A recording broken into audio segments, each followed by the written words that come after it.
एक घराना अगर रूहानी तौर पर अच्छी तरह से रहना है कहने से 10 बातों को फौरन ही मैं आपको बताऊंगा। गौर से सुनिए। घर का सरदार है शौहर। घर को अच्छी तरह से चलाने की जिम्मेदारी शौहर की है और शौहर को हम बादशाह कहेंगे और बीवी को हम रानी कहेंगे और बच्चों को एक कौम समझेंगे और ये जो घर है इस घर को एक मुल्क सोचेंगे। अब इस मुल्क को चलाना है कहने से खुदा अच्छी तरह से 2 जिम्मेदारियों को रखा है। पहली शौहर को शौहर की जिम्मेदारी, दूसरा बीवी को बीवी की जिम्मेदारी, बाप को बाप की जिम्मेदारी और माँ को माँ की जिम्मेदारी। इन जिम्मेदारियों को रखा है इसलिए दोनों को अक्ल चाहिए। इस मुल्क को घर कहने वाले मुल्क को चलाने वाला बादशाह यानी शौहर वो अक्ल से ही घर को चलाना है। वैसे ही घर को बनाने की कुव्वत और सदाकत खुदा ने औरत को बख्शी है।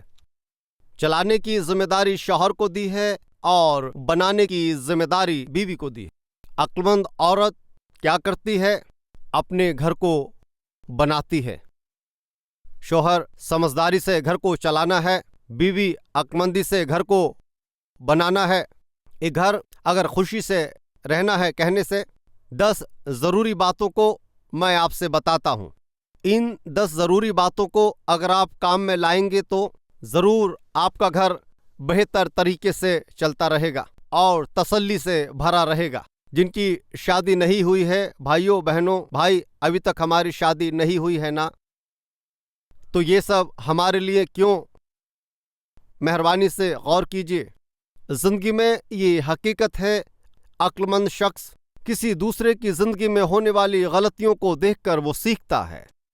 कम अक्ल इंसान वो अपनी गलतियों के द्वारा सीखता है। कुछ समझ आया आपको? तो भाई और बहनों, आप कितने खुशनसीब हो क्योंकि अभी तक आपकी शादी नहीं हुई है। इसलिए जिनकी शादी नहीं हुई है वो खुशनसीब हैं क्योंकि आप बहुत से घरानों में रहने वाली रूहानी गलत बातों का अब तक आप सामना नहीं कर रहे हैं और उसको सामना करने की ज़रूरत भी नहीं है। अगर आप अक्लमंद हैं तो आज मैं जो बता रहा हूँ इन खास बातों को अभी से इनको सीख लीजिए। शादी होने के बाद आप इनका लागू कीजिए। बादशाह सुलेमान ने अपने मुल्क की देखरेख के लिए अक्ल को मांगा है। शौहर और बीवी घर के राजा और रानी रहने पर उस पर हुकूमत करने के लिए, घर को चलाने के लिए अक्ल चाहिए। जिस तरह से खादिम पतरस ने कहा है हमें अक्लमंदी चाहिए, इस तरह से सुलेमान ने भी अमसाल में कहा है। तो फिर अक्लमंद शौहर और बीवी अपने घर में किस तरह सलूक करना चाहिए हमें जानना है। इस तरह से जानने के लिए हमें 10 खास बातें ये हैं। राइट, पहला तरीका, घराने में अमूमन रीति पर शौहर और बीवी के दरमियान कोई गलत फहमी अगर आ जाए, दोनों एक ही बार अपने गुस्से को मत दिखाइए। दोनों भी एक ही बार अपने गुस्से को मत दिखाइए। इसका मतलब never both be angry at each other at the same time. कुछ दफा किसी न किसी वजह से शौहर को गुस्सा आता है और कुछ दफा किसी न किसी वजह से बीवी को गुस्सा आता है। इस तरह से बीवी को और गुस्सा आने पर शौहर चुप रहना है। शौहर को अगर गुस्सा आने से बीवी उसे चुप रहना चाहिए। कब सीधे साधे घर में लड़ाई होती है, शौहर और बीवी दोनों एक साथ जब गुस्से को दिखाते हैं। नरम जवाब सुनने से क्या है बताइए, गुस्सा ठंडा हो जाता है। आपका शौहर अगर गुस्से से अगर आपके पास आता है, सुनिए, गुस्से से अगर वो आता है, आप क्या करोगे मुझे मालूम है, बोलने की जरूरत नहीं है। अगर वो गुस्से से आपके सामने आने पर उनको आप देखकर गुस्से में रहने पर सचमुच आप खूबसूरत लगते हो जी, इस तरह से आप कहिए, इस तरह से आप बोलिए, आप गुस्से में भी बहुत खूबसूरत लगते हो, ऐसा कहिए। मुझे गुस्सा आने से तुझे मजाक लगता है। ये मजाक नहीं है, हकीकत में गुस्से में आप खूबसूरत लगते हो। अब बस करो, चुप रहो, मैं सच कह रही हूँ, गुस्से में आप बहुत खूबसूरत लगते। ठीक है, अब चुप रहो, कॉफी लाओ। तब वो कुछ करेगा क्या? और अगर उसी तरह से बीवी गुस्से में हो, तब आप अपनी बीवी को देखकर, मैं सबको छोड़कर, तुम इतनी हसीन हो, तुमसे शादी किया, इस तरह से आपको बोलने पर क्या आप कॉफी या चाय नहीं बनाएंगे क्या? बताइए मैं क्या कह रहा हूं कहने से। शौहर अगर गुस्से में रहने पर, सुनिए बीवियों, आप बिल्कुल चुप रहिए। बीवी अगर गुस्से में कुछ कहने से, शौहर उस वक्त आप कुछ मत कहिए, खामोश रहिए। तालियां कब बजती हैं? बताइए बताइए बताइए बताइए। अगर मुट्ठी बंद करने से तालियां नहीं बजेंगी। ये मदद नहीं कर रहा है तालियां बजाने के लिए, इसलिए एक मुट्ठी को बंद करके तालियां बजाना ये मुमकिन नहीं है। गौर से सुनिए, घर में लड़ाई झगड़ा चिल्लाना नहीं होना है कहने से। शौहर अगर गुस्से में रहने से, तो बीवी बिल्कुल खामोश रहना चाहिए। वो चिल्लाएगा चिल्लाएगा चिल्लाएगा। चिल्लाने से, बुरा कहने से भी खामोश है, चिल्लाइए। बहुत चिल्ला रहा है, आप खामोश रहें तो क्या करेगा? बताइए।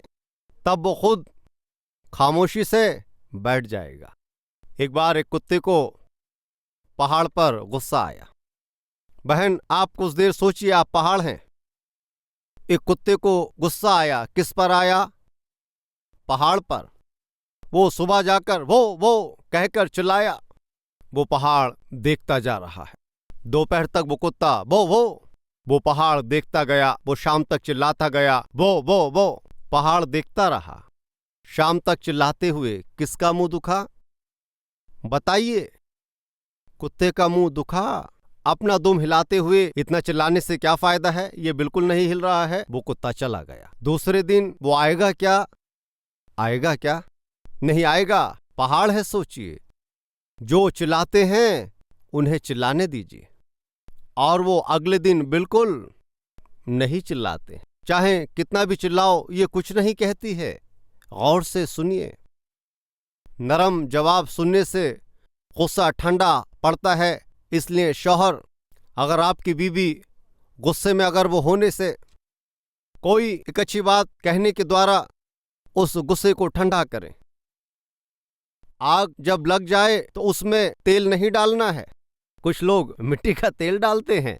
गुस्से में अगर बीवी होने से और थोड़ा सा मिट्टी का तेल डालते हैं, थोड़ा बहुत और डालते हैं। और वैसे ही शौहर को अगर थोड़ा सा गुस्सा आने से, हाँ, और उसे गुस्सा दिलाते हैं, उसे और गुस्सा दिलाते हैं। तुम मेरी माँ को इस तरह से कहती हो, तुम्हारी माँ को ही नहीं, तुम्हारी छोटी बहन, तुम्हारी बड़ी बहन, तुम्हारी बाप को भी कहूंगी। और कुछ बचा है क्या? माँ को कहने से ही इतना गुस्सा आने से, बहन को कहने से, इनको उनको कहने से, सबको कहती हूँ सारे ऐसे ही हो, तुम्हारा घराना ऐसा ही है, तुम्हारा खानदान ऐसा ही है। और कुछ है क्या? इसलिए कह रहा हूं, गुस्सा मत दिलाइए, उस पर तेल मत डालिए, जलाने की कोशिश मत कीजिए। घर को बनाना है, ये उम्मीद आप रखे हैं क्या? दोनों एक ही बार गुस्से को मत दिखाइए। शौहर गुस्से में कुछ कहने से, बीवी बिल्कुल चुपचाप अपना काम करना है। और बीवी अगर गुस्से में रहे तो शौहर, आप बिल्कुल चुप रहकर अपना काम करिए, या फिर आप बाहर वॉकिंग या शॉपिंग को चले जाएं। क्योंकि गुस्सा अमूमन 10 मिनट ही रहता है। ये सही है या नहीं? 10 मिनट ही रहता है। अगर गुस्सा आने से सिर्फ 10 मिनट ही या 15 मिनट, अगर जोर से बोलने से भी, जोर से चिल्लाने से भी वो 15 मिनट या आधा घंटा। उसके बाद थोड़ा सा कॉफी दें। अच्छा, अब तक चिल्लाए ना, अब तक आप चिल्लाए ना। हाँ, गुस्सा आने से मैं चिल्लाया, यानी गुस्सा आने से ही चिल्लाते हैं। उसके बाद सब कुछ ठीक है ना? उस गुस्से को ठंडा करने से कितना अच्छा रहेगा। अगर गुस्सा आने से चुप रहने से कितना बेहतर होगा। मेहरबानी से सुनिए, दोनों एक ही साथ गुस्से को मत दिखाइए। दूसरा, शौहर और बीवी, यह एक अहम बात है। अमूमन शादी होने के 3 महीनों तक पास रहने वालों को शौहर की ही आवाज सुनाई देती है। क्यों ऐसा? और शौहर कहते रहने से बीवी अच्छी तरह सुनती है। क्यों ऐसा? नया है ना। शुरू में ही बीबियां बातें सुनते हैं, ये सही है ना, यानी ये सही है ना। शादी होने के बाद पहले 3 महीने शौहर कुछ भी कहे बीवी ठीक है जी कहती है, और वो 3 महीने होने के बाद बीवी शुरू करती है, तब शौहर ठीक है, तुम जो कहती हो ठीक है, राइट। पहले 3 महीने शौहर की आवाज सुनाई देती है और उन 3 महीनों के बाद बीवी की आवाज सुनाई देती है। तब इनकी बातें चारों तरफ के लोगों को सुनाई देती हैं, और 6 महीने के बाद शौहर का चिल्लाना और बीवी का चीखना, और ये दोनों चिल्लाने से सब लोग सुनते हैं। ये मसीही जिंदगी में बिल्कुल ठीक नहीं है। शौहर और बीवी अगर अपने घर में चिल्लाने से, तो घर में अमन और सुकून बिल्कुल नहीं रहता है। मेहरबानी से सुनिए, एक मुक़द्दस इस तरह से फरमाते हैं, घर में शौहर और बीवी बिल्कुल नहीं चिल्लाना है, क्योंकि अगर चिल्लाना है तो तभी जोर से चिल्लाएं जब घर में आग लग जाए। तुम जल्दी से बाहर आ जाओ, इस तरह से पुकारना है। कब पुकारना है? घर में आग लगने से ही चिल्लाना है। लेकिन कभी शौहर बीवी पर और कभी बीवी शौहर पर नहीं चिल्लाना चाहिए। ऐसा क्यों? यशाया की किताब 42वां बाब, पहली 2 आयतें देखो। मेरा खादिम जिसको मैं संभालता हूँ, मेरा बरगुज़ीदा जिससे मेरा दिल खुश है, मैंने अपनी रूह उस पर डाली। वो कौमों में अदालत जारी करेगा, वो ना चिल्लाएगा और ना शौर करेगा, और ना बाजारों में उसकी आवाज़ सुनाई देगी। जिसको मैंने बुलाया है। आप में से कितने लोग ये मानते हैं कि खुदा ने मुझे बुलाया है? तो जोर से पहले अपना हाथ उठाइए, खुदा ने मुझे बुलाया है ऐसा कहने वाले। तो फिर आप बिल्कुल नहीं चिल्लाएंगे और ना आप ऊंची आवाज से बोलेंगे। हाँ या नहीं बताइए, आप सच बोलिए, खुदा ने मुझे बुलाया है ऐसा कहने वाले अपने हाथ दिखाइए। Thank you. जो बुलाए गए हैं क्या नहीं करेंगे? वो ना चिल्लाएंगे और न ऊंची आवाज से बोलेंगे, ना सड़क पर अपनी आवाज सुनाएगा। भाई और बहन, आजकल शौहर और बीवी अपने घरों में किस तरह से चिल्ला रहे हैं और ऊंची आवाजों से बोल रहे हैं। ये बिल्कुल अच्छा नहीं है। ये एक घराने को चलाने की व्यवस्था बिल्कुल नहीं है। अगर आप एक रूहानी शख्स होने से, तो खुदा ने मुझे बुलाया है मेरे घराने में एक मखसूस इंसान बनने के लिए, और इस तरह से एक औरत और एक मर्द होने पर आपको ना तो बिल्कुल चिल्लाना है और ऊंची आवाज में नहीं बोलना है। जॉन वेस्ली की माँ उतने बच्चे रहने के बावजूद भी बचपन में उन्होंने एक कायदा बना कर रखा। वो कायदा क्या है मालूम है? हमारी आवाज हमारे आसपास वाले लोगों को भी बिल्कुल नहीं सुनाई देना है। बहुत बार जॉन वेस्ली की माँ अपने बच्चों को पालते वक्त चारों तरफ के लोगों को बहुत बार उनको शक होता था, क्या ये अपने बच्चों को लेकर गांव गए हैं क्या? इस तरह से शक होता था। इस माँ के घर में जो 10 बालक हैं, उनके घर के चारों तरफ के लोगों को शक होता था कि सूजन वेस्ली कहीं गई है क्या? ये बच्चों को लेकर गांव गई है क्या? इस तरह से उनको शक होता था। इसकी वजह क्या है? घर में कोई सामान गिरना, या फिर कोई सामान हाथ से फिसल जाना, या फिर एक दूसरों पर सामान फेंकना, या फिर चिल्लाना या ऊंची आवाज से बोलना, या फिर इस तरह से जॉन वेस्ली की माँ ने नहीं किया और अपने बच्चों को इस तरह की बिल्कुल आदत नहीं डाली।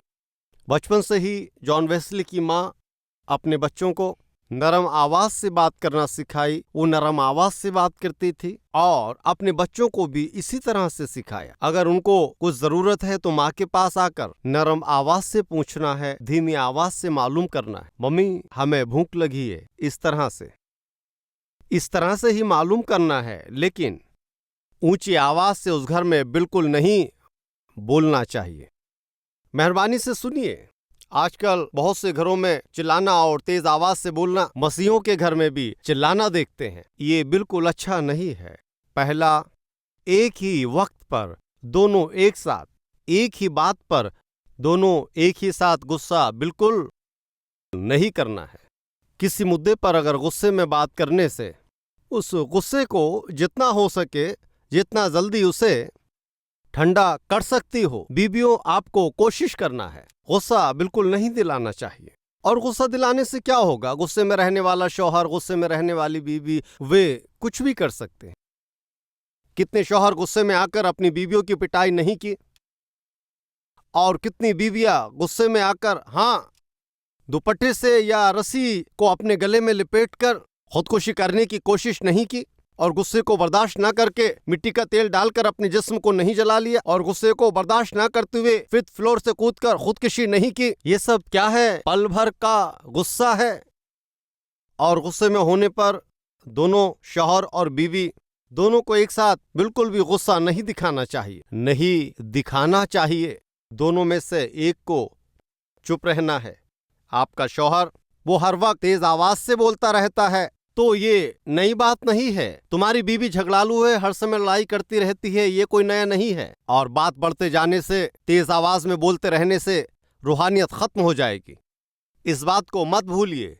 तीसरा, शौहर और बीवी घर में अमूमन ये गलतफहमी होती है, किसी न किसी मुद्दे पर होती है।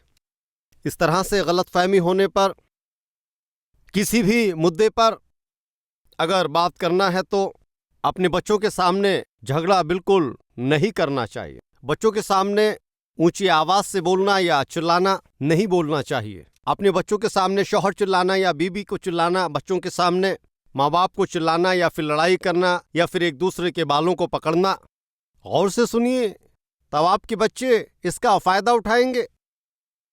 भाइयों और बहनों, मेरा बेटा मेरी बात नहीं सुन रहा है, मेरी बेटी मेरी बात नहीं सुन रही है, बच्चे बात नहीं सुनते हैं। पादरी साहब, भाई दुआ कीजिए, भाई दुआ कीजिए। किस लिए? क्योंकि बच्चे कहना नहीं सुन रहे हैं, मेरे बच्चे कहना नहीं मान रहे हैं। गौर से सुनिए, माँ और बाप, आप अगर अहमक हों या फिर समझ रखने वाले हों, ये अगर जानना है तो ये बहुत आसान है। एक कुत्ते को सिखाने वाला एक अक्लमंद इंसान उस कुत्ते को काबू में कर लेता है, और एक घोड़े को सिखाने वाला एक अक्लमंद इंसान एक घोड़े को काबू में कर लेता है। जो ड्राइविंग अच्छी तरह से सीखा है वो ड्राइवर कार को बेहतर तरीके से चलाता है। छोटे पौधों की देखभाल करने वाला वो जो माली उन छोटे पौधों की देखभाल करते हुए अच्छी तरह से उनकी परवरिश करता है। गौर से सुनिए, आप कार चलाना नहीं जानते हैं तो कार नहीं चला पाएंगे। आप एक अच्छे माली नहीं होने से वो बगीचा खराब हो जाएगा। अगर आप एक अच्छे सिखाने वाले नहीं हैं तो कुत्ता भी आपकी बात नहीं सुनेगा, और अगर आप अच्छे माँ बाप नहीं हैं तो आपके बच्चे आपकी बात नहीं सुनेंगे। इस बात को मत भूलिए। हमारे बच्चे हमारा कहना बिल्कुल नहीं मानते हैं। इस तरह से अगर आप कहते हैं, जब आपके बच्चे पौधे जैसे थे, जिस तरह से आपको परवरिश करनी चाहिए थी उस तरह से आपने परवरिश नहीं की है, इसलिए जिस तरह से उनकी परवरिश करनी थी उस तरह से आपने नहीं किया है। अगर आप उन्हें बचपन से ही अगर अच्छी तरह से नहीं पालने तो वो बड़े होकर तब आपकी बात नहीं सुनेंगे, और उस वक्त रोने से क्या फायदा। और बहुत बार इस तरह से बालक अपने माँ बाप की बातें क्यों नहीं सुनते हैं मालूम है?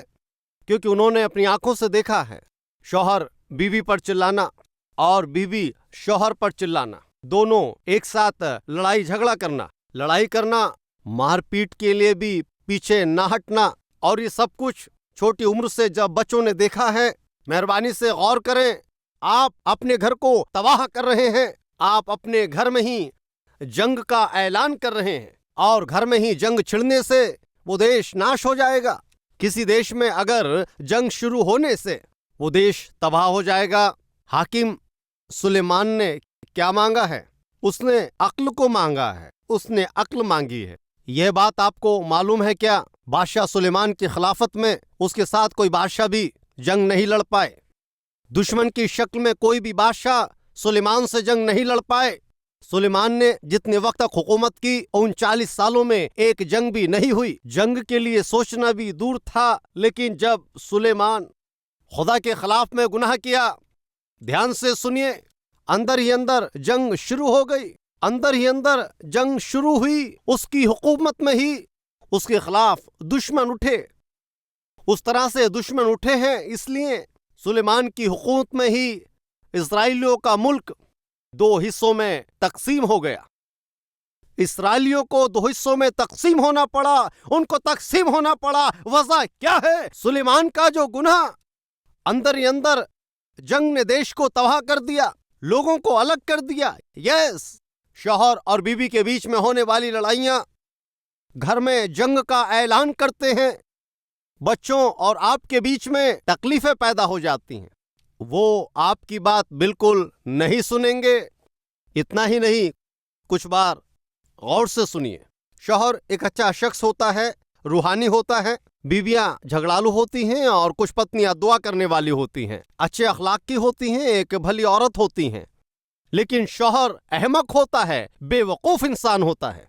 और ऐसे वक्त में बच्चे ध्यान देते रहते हैं, हमारी माँ कितनी अच्छी है, हमसे कितनी मोहब्बत करती है, हमारी माँ को इस तरह का अहमक शौहर मिला है क्या। और ऐसे इस तरह से आपके बालक आपको देखकर अब्बा नहीं बोलना चाहिए। अगर आपका शौहर एक अच्छा शख्स है, मोहब्बत करने वाला है, समझने वाला है और रूहानी है, लेकिन बच्चे कहते हैं कि हमारी माँ तो झगड़ालू है, बच्चे ये नहीं कहना चाहिए कि हमारे इतने अच्छे बाप को इस तरह की झगड़ा करने वाली माँ मिली है क्या। इस तरह से बिल्कुल नहीं सोचना है। गौर से सुनिए। आप माँ बाप और शौहर बीबी की तरह आप दोनों बच्चों के सामने लड़ते रहते हैं, उसके बाद आप मिलजुल कर रहते हैं, अपनी जिंदगी को बसर करते हैं। लेकिन आप अपने बच्चों के मन में एक बीज की परवरिश कर रहे हैं। क्या है वो? कि मैं एक बेकार बाप हूं और मैं एक बेकार मां हूं। बच्चों के मन में अगर एक बार आप एक गलत बाप हो करके और आप एक झगड़ा करने वाली मां हैं, ये एक बार उनके दिल में बोया जाने से मां और बाप, सुनिए, वो मरते वक्त तक नहीं भूलेंगे। वो हमेशा उन्हें याद रहेगा।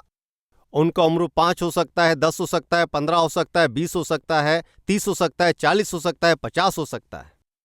मैं पूरा कर रहा हूं। मेरा एक दोस्त है, उसकी परवरिश इस्राएल मुल्क में हुई और उसकी तालीम भी यरूशलेम में हुई और उसकी परवरिश भी यरूशलेम में हुई और उसका बचपन वहीं बीता।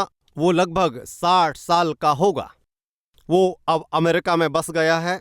हम दोनों किसी मुद्दे पर अगर बात करते हैं तो वो हर वक्त मुझसे एक बात कहता था, चाहे चलते हुए जाए या कार में बैठ कर के बातें करते जाएं, अगर किसी मुतालिक बातें करते हैं तो वो कहता था, मेरे वालिद ने मुझे ये सिखाया है। बचपन में मेरे वालिद इस तरह से कहते थे। ये खुदा का बहुत बड़ा खादिम है, मैं जिस दोस्त के मुतालिक बता रहा हूँ। मेरे वालिद ऐसा कहते थे, मेरे वालिद ये मुझे सिखाया करते थे, मेरे वालिद हर वक्त ये कहा करते थे, मुझे ऐसा कहा करते थे, बोलते थे।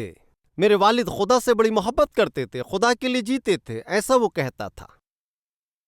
ये हर वक्त अपने वालिद के मुतालिक बातें करता है, वालिदा के मुतालिक कुछ नहीं कहता है। ऐसे में मैंने उससे मालूम किया, उसका नाम पीटर स्पेंसर है। स्पेंसर, हर वक्त वो हमारे वालिद ऐसे हैं वैसे हैं कहते हो, लेकिन तुम वालिदा के मुतालिक नहीं बात करते हो। और तब उसका चेहरा पूरी तरह से बदल गया। उसने कहा, आई एम सॉरी सतीश, मेरी वालिदा बहुत झगड़ालू हैं, वो अच्छी नहीं हैं।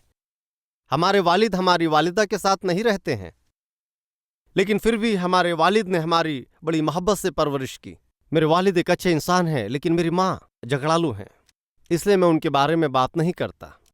उनकी उम्र भी 60 साल है, एक बड़े खादिम है, फिर भी वो अपने बचपन में, अपनी जवानी में उनकी वालिदा की बातें उनके दिल में पूरी तरह से बैठ गईं। माँ बापो, आप भूल सकते हैं, लेकिन आपने अपने बच्चों की जिंदगी में जो बोया है वो लोग बिल्कुल नहीं भूलेंगे। उनकी नजरों में आप एक बेकार बाप की मानिंद नहीं दिखने चाहिए और एक गुनाहगार माँ और एक झगड़ने वाली माँ की तरह नहीं होना है। 10 बातें बताने के लिए मैंने उम्मीद की थी, 3 बातें ही बता पाया हूं। बाकी की 7 मखसूस बातें मैं अगले हफ्ते बताऊंगा। बादशाह सुलेमान ने अक्ल को मांगा है, दानिशमंदी को मांगा है। किस लिए? हुकूमत करने के लिए।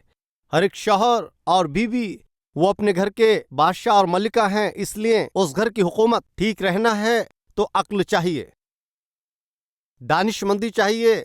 उस अक्ल और दानिशमंदी से ही घराने को चलाने के लिए तरीके चाहिए। वो तरीके ही, वो बातें ही आपसे बांट रहा हूं। पहली बात, पहला कायदा, शौहर और बीवी दोनों एक साथ गुस्से को मत दिखाइए। दूसरा कायदा, दोनों अपने घर में अपनी मर्जी के मुताबिक चिल्लाना और तेज आवाज से बोलना, इस तरह से बिल्कुल नहीं करना चाहिए। तीसरा कायदा, अगर किसी मुद्दे पर बात करना है तो, मालूम करना है तो, और कुछ जानना है तो, अगर किसी बात पर झगड़ा होने पर बच्चों के सामने नहीं, अगर बच्चों के सामने माँ बाप झगड़ा करने से तो वो अपनी गवाही को खराब करते हैं, इतना ही नहीं, और अपने बालकों की पूरी तरह से गिर जाएगा और गिर जाएगी क्या कहकर, मेरा बाप एक बेकार शख्स है, मेरी माँ एक बेकार औरत है, ऐसा ये उनमें मरते दम तक उनके दिल में ये पूरी तरह से बैठ जाएगा। ऐसा ना हो, इससे पहले ही आप उनकी नजरों से गिरने से पहले ही आप आज ही माँ और बाप खुदा की मौजूदगी में माफी मांगकर, खुदा हमने कितनी गलतियां की हैं, हमने बुरा सुलूक किया है। शौहर को गुस्सा आने पर उसको खामोशी से, नरमाई से वश में करने के बदले में मैं कैरोसिन डालती, वो एक कहने से दो कहती थी, दो कहने से चार कहती थी, घराने को पूरी तरह से बिगाड़ दी हूँ। दूसरा, घर में तेज आवाज से चिल्लाना ये शर्म की बात है, ये बेइज्जती है, ये जानकर भी हमने इस तरह किया, हमें माफ कर खुदा। इस तरह से करने से हमारे बेटे बेटियां तो सुनेंगे, लेकिन उनके सामने ही माँ बाप होने से उनकी नजर में पूरी तरह से गिर जाएंगे। क्या करके? हम एक बेकार माँ बाप हैं ये कहकर उनकी नजर में गिरने से ये मरते दम तक नहीं जाएगा। आज हमने ये मान लिया है, खुदा इस तरह के माँ बाप की मानिंद हमें बिल्कुल नहीं होना चाहिए। अक्ल और समझ से अपने घराने को हम बांधना चाहते हैं। ऐ खुदा, ऐसा फजल हम पर कीजिए। खुदा से दुआ करेंगे। Let us pray. अपना सर झुकाएं।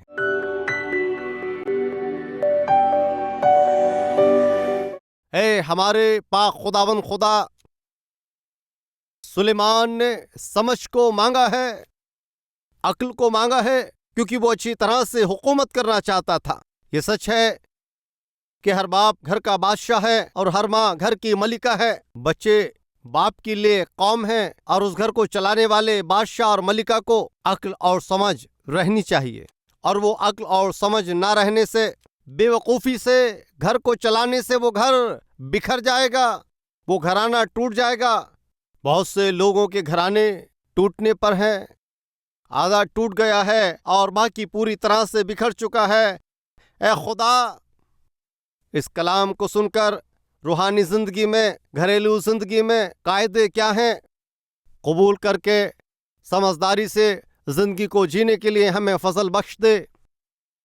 एक ही साथ दोनों गुस्से को ना दिखाते हुए, एक ही वक्त में दोनों ना चिल्लाते हुए, ऊंची आवाज से ना बोलते हुए, बच्चों के सामने ही चिल्लाते हुए, झगड़ते हुए, उनको एक अहमक बाप और झगड़ने वाली माँ के तरह ना दिखते हुए अच्छी तरह से जीने की अक्ल हमें दीजिए खुदा। अब से हम अपनी गलतियों को मानकर अच्छी तरह से अपनी जिंदगी को बदलकर दूसरों के लिए नमूने की जिंदगी जीने का फजल हमें बख्शिए। हम ऐसी दुआ मांगते हैं खुदा, आमीन। हमारा पता Calvary, post box number 30, Kukatpally, Hyderabad 72।